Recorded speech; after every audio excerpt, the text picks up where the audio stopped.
السلام عليكم ورحمة الله وبركاته سلام ناتشو ندي ناتشو አላችሁ አልহাምዱሊላህ ከኔ ጋር ጥሩ ነው ከትላንት ወደ አንድ እህታችን በሪያድ መርዝ አጣጥታ ጓደኛው ገድላለች ቢላ ስትናገር ሰምቻለሁ ምክንያቱም ለሷ አላስከሬን ብር አዋጡልኝ አስከሬንዋ ኢትዮጵያ ለማግባት ብር ያስፈልገኛል ስትል ሰምቻለሁ በአንደኛ ደረጃ ሙስሊም ከሆነች አላህ ይርሐማት ክርስቲያን ከሆነች ምንም ማለት አልፈልግም የኔ ጥያቄ አንድ ሰው ከሞተ በኋላ ሙስሊም ቢሆን ክርስቲያን ቢሆን ኢትዮጵያ ማግባት ለምን አስፈለገ ኢትዮጵያም ገባ አፈር ነው ሊጫኑበት ሳውዲ አረቢያም ኖረ አፈር ነው ሊጫኑበት አፈር ነው ሊጫ ይለው አስከሬንዋ ኢትዮጵያ ማግባት ለምን አስፈለገ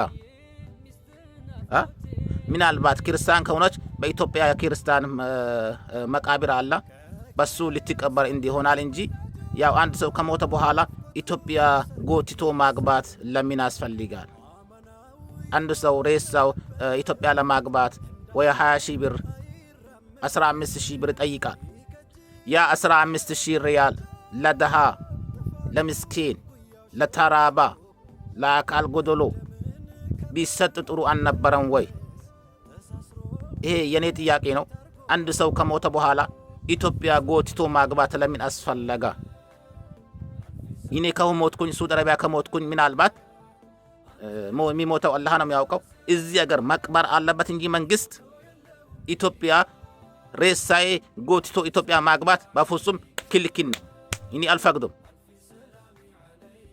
ምክንያቱም አስከሬን ኢትዮጵያ ጎትቶ ማግባት አያስፈልግም ኢትዮጵያም አፈር ነው ሊጫኑበት ሳውዲ አረቢያም አፈር ነው ሊጫኑበት እንደውም ሳውዲ አረቢያ አፈር ምናልባት ረሱላችን ሰለላሁ ዐለይሂ ወሰለም ለሳውዲ አረቢያ ዱዓ አርጎለታል ምናልባት ሙስሊም ከሆነች ማንም ሰው ከሞተ ሙስሊም ከሆነ አላህ ጀነተል ፊርደውስ ሊወፈቀው ይችላል ምናልባት ረሱላችን ሰለላሁ ዐለይሂ ወሰለም ዱዓ አርጎለታል ለሳውዲ አረቢያ ስለዚህ አንድ ሰው በዱባይ ሊሆን ይችላል በአሜሪካ ሊሆን ይችላል በካታር ሊሆን ይችላል በማንኛውም ሀገር በሞተበት ሀገር ቢቀበር በጣም አሪፍ ነው አሁን የሞተው ሬሳ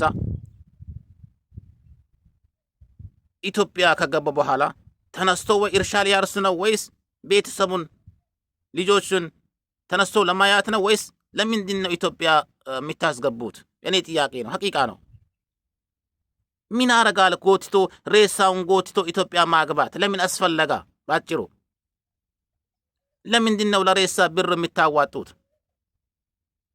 ለሬሳ ኢትዮጵያ ለማግባት የሚታዋጡ ሰዎች በኢትዮጵያ ስንት ደሃ አለ ስንት ተራባ አለ ስንት ተጨነቀ አለ ስንት ሳይበላ የሚያድርሰው አለ የሞተ ሰው እንጨት ነው ለእንጨት ብር አዋጣችሁ ኢትዮጵያ ለማግባት خلاص ባለበት ሀገር መቅበር አለበት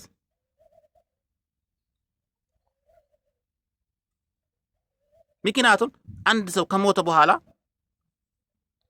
ብር አዋጥቶ አስከሬን ኢትዮጵያ አግብቶ ወይ ቤተሰቡን ሊያንከባክብ ነው ምን ሊያረግ ነው ስለዚህ ኢትዮጵያ ማግባት አይቻልም የሞተ ሰው ባለበት ሀገር መቅበር አለበት ይላችኋለሁ ምናልባት በዚህ የተነሳ የተቀየማችሁን ሰዎች ካላችሁ ይቅርታ አድርጉልኝ ምናልባት ከዚህም በፊት 20 ሺህ ሪያል 15 ሺህ አዋጣችሁ አስከሬንዋን ኢትዮጵያ ምትልኩ ሰዎች አላችሁ ይሄ በጣም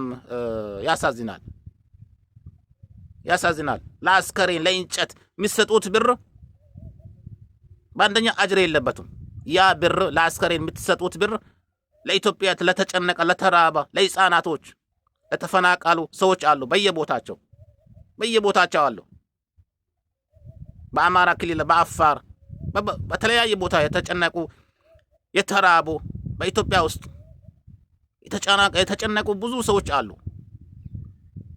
ለነሱ አዋጣችሁ አትሊኩም ወይ ለአስከሬን ብር አዋጣችሁ ከምትልኩት ለእንጨት አንድ ሰው ከሞተ በኋላ እንጨት ነው خلاص እንጨት ነው አንድ ሰው ከሞተ በኋላ የውመል ቂያማ ነው የሚነሳው እንጂ ተነስቶ እርሻ ያርስም ጤፍ አይዘራም፣ ዘንጋዳ አይዘራም፣ ልጆቹን አይንከባከብም። ሞተ ከላስ። ከሞተ በኋላ ለሱ እኔ ብር አላዋጣም። እስከ አስከሬኑ ኢትዮጵያ ለማግባት እኔ ብር አላዋጣም። አጅርም የለበትም። ትገርማላችሁ። ለአስከሬን ብር አዋጣችሁ ኢትዮጵያ ለማግባት የምታስባስቡ ሰዎች በጣም አሳፋሪ ናቸው። ለአስከሬን ብር ከመስጠታችሁ ለደሃ፣ ለተጨነቀ፣ ለተራባ ቢታበሉት አጅር አለበት። ለማንኛውም ይቅርታ አድርጉልኝ። ይህንን ሲናገር ይቅርታ አድርጉልኝ። ይሄ አጉል በዓል ነው። ይህ መቀየር አለበት። ሳይንሱ መቀየር አለበት። በማንኛውም ነገር አስከሬን ኢትዮጵያ ማግባት ማይፈቀድ ነገር ቢሆን በጣም አሪፍ ነው።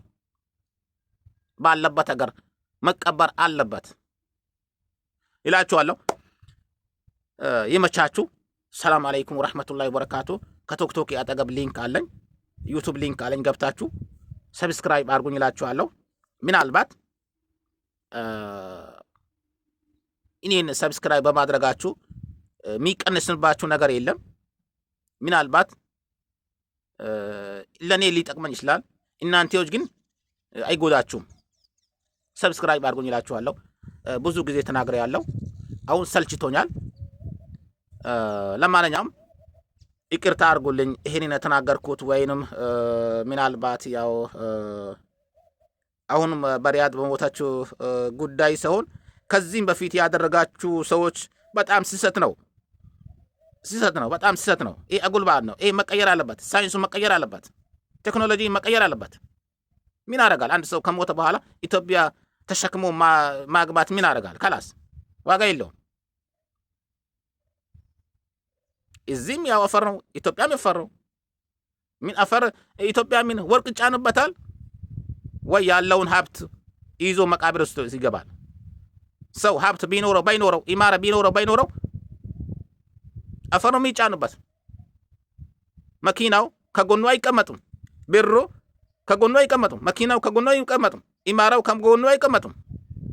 ከሞተ በኋላ ሰው ሞተ ነው። የውመል ቂያማ ነው የሚነሳው። ለማንኛውም ወሰላሙ አለይኩም ወራህመቱላሂ ወበረካቱሁ። ሰላማችሁ ብዝት ይበልልኝ። ሰብስክራይብ አድርጉኝ ይላችኋለሁ። ወሰላሙ አለይኩም ወራህመቱላሂ ወበረካቱሁ። በዚህ የተናገርኩት ምናልባት ይቅርታ አድርጉልኝ ይላችኋለሁ። ከይቅርታ ጋር ወሰላሙ አለይኩም ወራህመቱላሂ ወበረካቱሁ። ልትወዱኝም ልትጠሉኝም ክበሩልኝ። ሰላማችሁ ይብዛልኝ። ወሰላሙ አለይኩም ወራህመቱላሂ ወበረካቱሁ።